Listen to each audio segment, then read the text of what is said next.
What are we playing, Sophie? We are playing the Stanley Parable. Sounds good. Yes, it does. So how'd you hear about this game?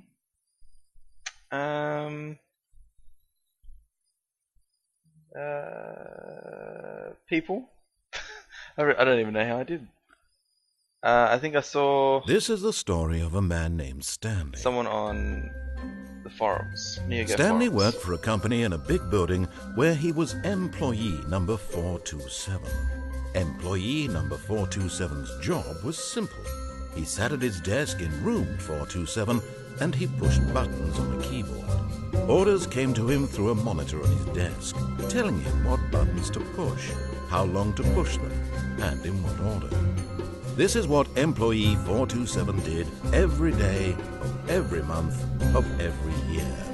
And although others might have considered it soul-rending, Stanley relished every moment that the orders came in, as though he had been made exactly for this job.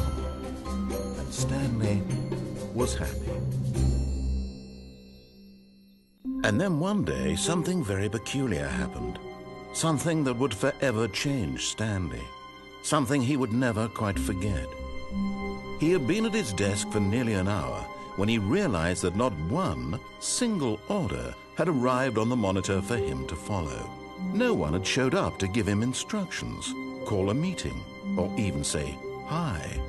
Never in all his years at the company had this happened. This complete isolation. Something was very clearly wrong. Shocked, frozen solid, Stanley found himself unable to move for the longest time. But as he came to his wits and regained his senses, he got up from his desk and stepped out of his office. You heard the man. Right, so you use this thing, this joystick. Yep. It's just a Xbox 360 controller. Yeah, not a fan. Oh, he's fast. All of his co-workers were gone. What could it mean? Stanley decided to go to the meeting room. Perhaps he had simply missed a memo.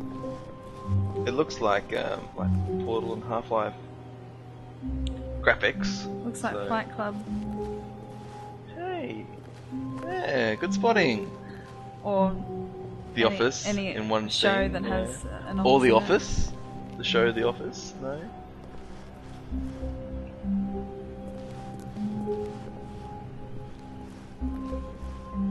When Stanley came to a set of 2 open doors, he entered the door on his left. Yeah, let's. Well, okay. Well, he sounds pretty clued in, the guy. So we'll go with what he says. I keep going fast and slow. Yet there was not a single person here either. Feeling a wave of disbelief, Stanley decided to go up to his boss's office, hoping he might find an answer there. Go up to the. Can we see what's on the projector? Can you jump? Okay. I don't. Oh, doesn't look like any. Probably Nope. something hilarious there, but don't seem keen on reading it. I'm playing the game. Oh, did you open that? Yeah. How'd you open doors? Can you open doors? Stanley stepped into the broom closet, but there was nothing here, so he turned around and got back on track. Great. Pick up a broom. There was nothing here. No choice to make, no path to follow, just an empty broom closet. No reason to still be here. Stay a little longer. It was baffling that Stanley was still just sitting in the broom closet. He wasn't even doing anything. At least if there was something to interact with, he'd be justified in some way. As it is, he's literally just standing there doing sweet FA. Buckle! That's the one. I get the feeling that there's probably going to be a lot of stuff that will. Coming to a miss. staircase, Stanley walked upstairs to his boss's office. Should I go upstairs? or Yeah, should I mean, let's go. Let's go downstairs. Let's see what happens. Can you open it? And that's locked.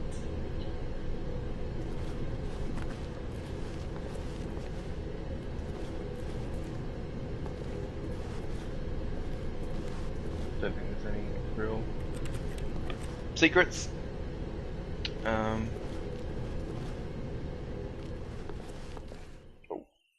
But Stanley just couldn't do it. He considered the possibility of facing his boss, admitting he had left his post during work hours. He might be fired for that. And in such a competitive economy, why had he taken that risk? Really All because he he believed everyone had vanished? His boss would think he was crazy. And then something occurred to Stanley. Maybe, he thought to himself, maybe I am crazy. All of my co-workers blinking mysteriously out of existence in a single moment for no reason at all. None of it made any logical sense. Is this a horror And as game? Stanley pondered this, he began to make other strange I don't think so. observations. For example, why couldn't he see his feet when he looked down? Why did doors close automatically behind him wherever he went? And for that matter, these rooms were starting to look pretty familiar. Were they simply repeating? No, Stanley said to himself, this is all too strange. This can't be real. And at last, he came to the conclusion that had been on the tip of his tongue. He just hadn't found the words for it. I'm dreaming, he yelled. This is all a dream. Oh, what a relief Stanley felt to have finally found an answer, an explanation. His co-workers weren't actually gone. He wasn't going to lose his job. He wasn't crazy after all. And he thought to himself, I suppose I'll wake up soon. I'll have to go back to my boring real-life job pushing buttons. I may as well enjoy this while I'm still lucid. So he imagined himself flying and began to gently float above the ground. Oh my god. Then he imagined himself soaring through space on a magical starfield, and it too appeared. It was so much fun, and Stanley marveled that he had still not woken up. How was he remaining so lucid? And then perhaps the strangest question of them all entered Stanley's head. One he was amazed he hadn't asked himself sooner. Why is there a voice in my head dictating everything that I'm doing and thinking? Now the voice was describing itself being considered by Stanley, who found it particularly strange. I'm dreaming about a voice describing me, thinking about how it's describing my thoughts, he thought. And while he thought it all very odd and wondered if this voice spoke to all people in their dreams, the truth was that, of course, this was not a dream. How could it be? Was Stanley simply deceiving himself, believing that if he's asleep, he doesn't have to take responsibility for himself? Stanley is as awake right now as he's ever been in his life. Now, hearing the voice speak these words was quite a shock to Stanley. After all, he knew for certain, beyond a doubt, that this was in fact a dream. Did the voice not see him float and make the magical stars just a moment ago? How else would the voice explain all that? This voice was a part of himself too. Surely, if he could just... He would prove it. He would prove that he was in control, that this was a dream. So he closed his eyes gently, and he invited himself to wake up.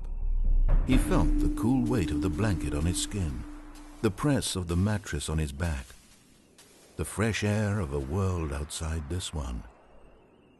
Let me wake up, he thought to himself. I'm through with this dream.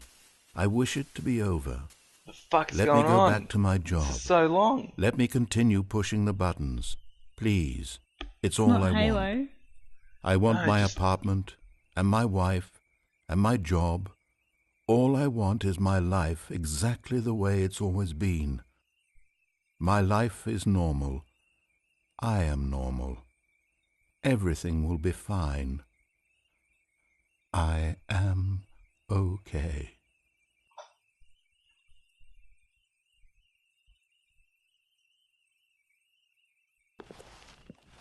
Stanley began screaming. Please, someone, wake me up. My name is Stanley.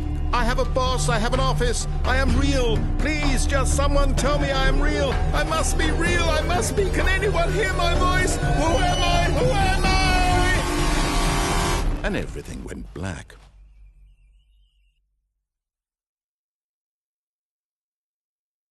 This is the story of a woman named Mariella.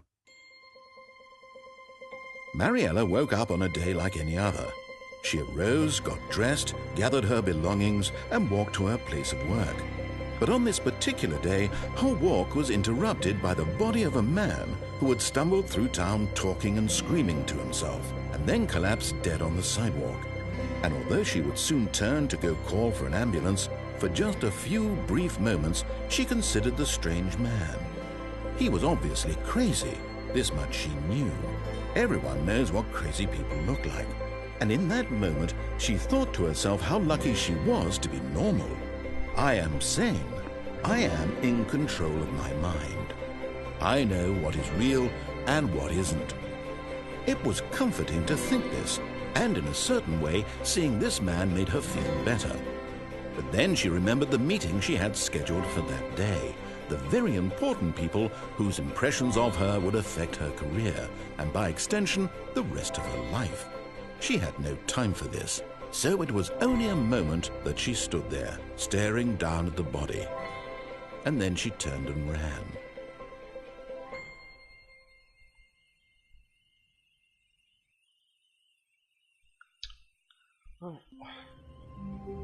What's wrong? I don't know whether is that game over? Like, did we? No. I think this is part of it. This is the All of the his same co-workers were gone. What could it mean? Stanley decided to go to the meeting room. Perhaps he had simply missed a memo. So that was just a really, really long game over screen. We fucked up. Oh, it was a game over? I think so. When Stanley came to What a if I set go of down two here? open doors, this was not the correct way to the meeting room, and Stanley knew it perfectly well. Perhaps he wanted to stop by the employee lounge first, just to admire it.